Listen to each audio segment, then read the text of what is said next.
Hello and welcome back to a plane ride. December travel for work is always difficult, and it seems like it's always multiple weeks in a row. I've been gone for a few weeks, and the very first stop I got to make was in sunny Sandestin, Florida. The weather was about 80 degrees and sunny every day. I know, this is rough to have to work like this.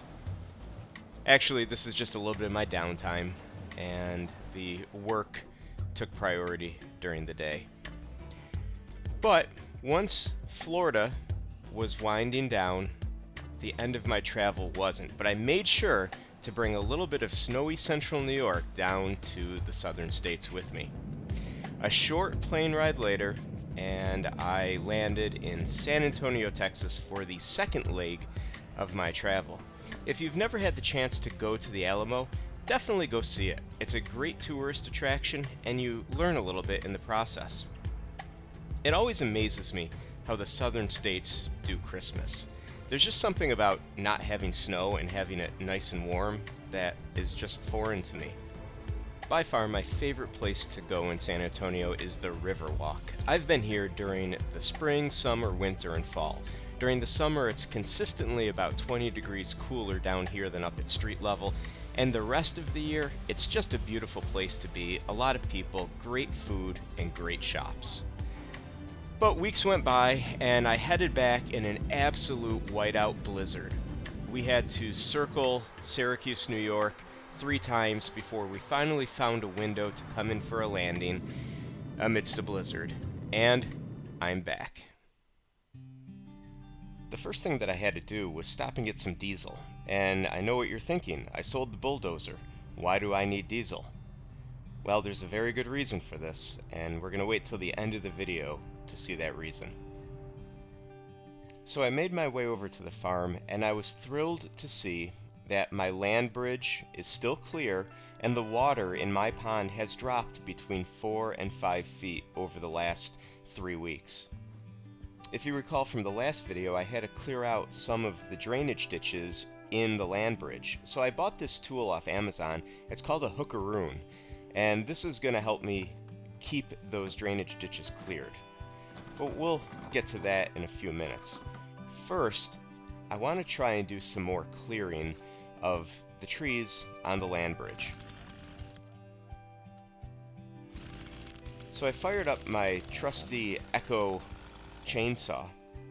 It started great even in the winter, and I made my way over to the land bridge. Let me reiterate something here. I absolutely hate doing work outside in the winter. I just want that to be clear. Over the past couple of videos, we did a lot of work clearing shrubbery and trees off of the land bridge. And by and large, the left-hand side of the land bridge is mostly clear, except for some stumps and some cleanup. The right-hand side of the land bridge, however, has a whole bunch of saplings and things that need to be removed. Ultimately, all of these trees are going to be removed. This land bridge should be completely clear, left to right.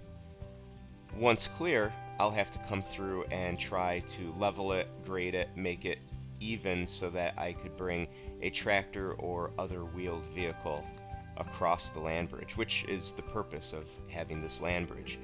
These trees were deposited as seeds by animals and have grown up over the past 10 plus years. These trees were not always here. They were not intended to be here. This land bridge was clear. Mostly today is about ripping out some of these saplings and some of the thinner, younger trees that are here. These are mostly maple, but there's a mix of some other stuff in there as well. So I got most of the saplings down, and then there was just the process of walking them along the land bridge and depositing them into a brush pile that I'm going to have to deal with in the spring. Some of the larger trees will be felled and left here, and I will deal with them in a later video. It's very cold today, and it's snowing, and we're bracing for a winter storm. This is actually a significant weather event, and I'm trying to just get this done and get out of here in the event that I want to come here and snowshoe over the next week or couple weeks. I want to make sure the path is clear, but I am not wasting any time.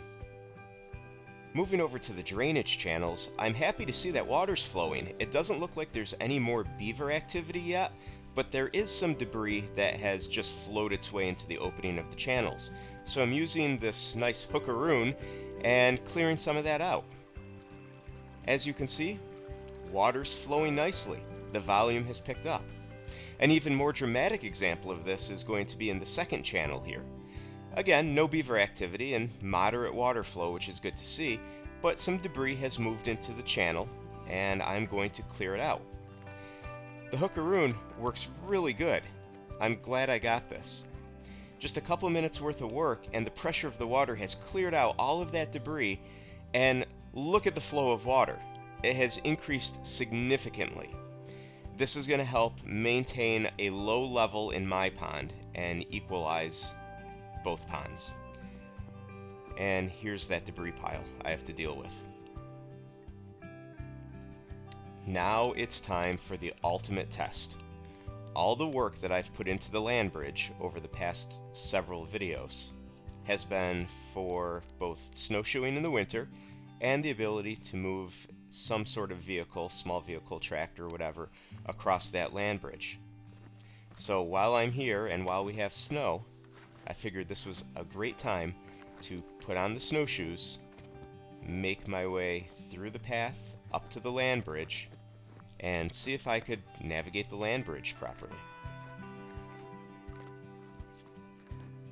As you can see, the path is completely clear, aside from some sticks and twigs, and I am able to use my snowshoes and go right across to the other end of my property. That seems like a great accomplishment to me.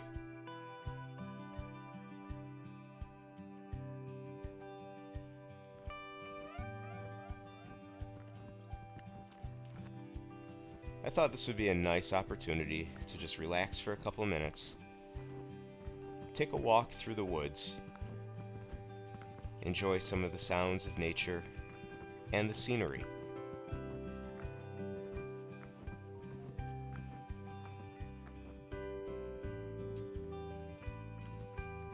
This property, for me, has been an exercise in finding something that needed to be helped, putting in some work to do some minor repairs and improvements this first year, and just using it as a space to enjoy and reflect and get away from the high-tech bustle of my daily life.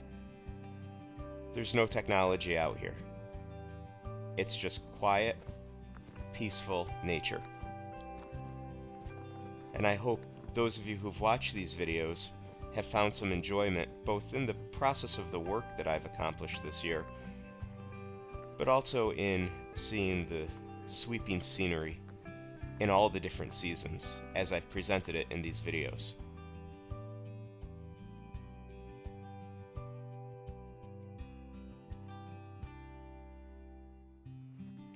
To say that I have plans for the coming year is probably the understatement of the century.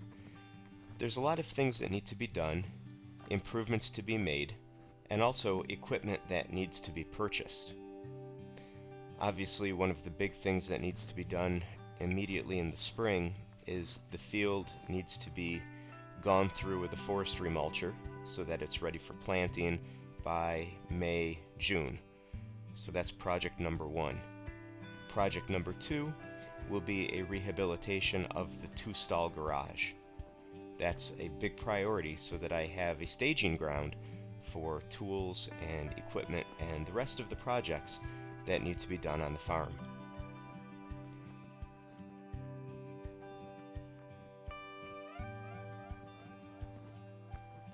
For the remainder of the winter, there's going to be some odd tasks here and there, but hopefully a lot of enjoyment of the property as well. think I've made it abundantly clear that I don't really like being outside in the cold winter weather. But I've realized, especially today, carrying equipment back to the land bridge to do some tree cutting and whatnot, I'm incredibly out of shape. So snowshoeing and other outdoor winter activities will probably do me some good. So I'm going to force myself to continue to do some outdoor exercising amidst the cold winter weather for health benefits, mental benefits, and hopefully just so that I could get a few things knocked off the list for the spring. The land bridge has really shaped up. I really enjoy being able to see both ponds from the center of the land bridge and making plans for everything else that needs to be done on this little strip of land and the rest of the farm as well. I also want to share with you something exciting that happened while I was away. A tree crew came through and they topped all the trees in front of my barn. This is excellent because getting these trees down was going to be a problem. The canopy of the trees would likely have knocked over the wires, which went through the canopy of trees. So now all that's left are 10 to 15 foot trunks of trees, which can easily be taken down in the spring. Once these trees are down, probably 99% of the trees that need to come down on the property are done. But just having these down is going to incredibly increase the curb appeal of the barn and the rest of the property. But as the winter storm picks up, things are looking okay on the farm. There's still projects to be done, but I've got a lot of winter left to get to them. But let's get back to that diesel for a second. Yeah, I bought something. I bought something actually a while ago, maybe in September. I've had it a few months, and I don't have it at the farm. I've been playing around with it at my house, doing some tasks here and there. But as the winter weather picks up, I've found that it's actually a very useful tool to have. What did I buy? I bought a 2011 TYM compact tractor with a loader. This thing is awesome. It has an enclosure, it has cab heat, but I bought it because it came with a bunch of accessories, including a tiller, a back blade, the loader, and some of the other accessories inside the cab. We're going to do a much more in-depth review of this tractor in coming videos. I've added some lights, I've added some emergency strobes up on top. I replaced all the lights around the entire tractor with LEDs. But I've found that in the winter, this works great for snow removal. But don't go anywhere because there's a lot of updates in the new year. Remember the beehives that I have planned for the spring? You'll definitely want to see what happens with those. And there's a lot of product reviews to come. So much more coming in the new year. But as we move into the holiday weekend, I just wanted to look back on everything that's happened this year. All the progress that's been made. A year in review, if you will, from some of the highlights of my previous videos. It's amazing to look back on all of this and realize just how far the property has come in one whole year. A whole lot of learning has happened this year. I grew up in a city. I never did anything country or rural, but a lot of people have come together to help build the education that I need to try and rehabilitate this farm, both from the perspective of the land itself as well as the crumbling buildings. But it's a process, and it's a process that I'm enjoying. I started small with a few hand tools and a riding lawnmower, and quickly realized that that was not the best approach. So I switched perspectives, I thought a little bit bigger, and I got some heavy equipment. That in itself was a learning experience, and that proved to be the catalyst of a fun summer. I was able to make big progress, and at some times a big mess also, using this equipment. But in the end, it got the job done. Was it always a seamless, easy process? No. Everything you do in life comes with a learning curve. And at some point, you simply have to roll up your sleeves and dig into the things that you don't necessarily want to do. But all around me, at all times, nature abounded. The seasons changed, progress happened, and we got to where we are today. The bulldozer made its farewell to another set of awesome YouTubers. The year is winding down, and plans are being made for next year. So, from my farm and my home to yours, I wish you a happy holiday season, and stay tuned. It's the end of this video, but there's a lot more to come. So we'll see you on the next video.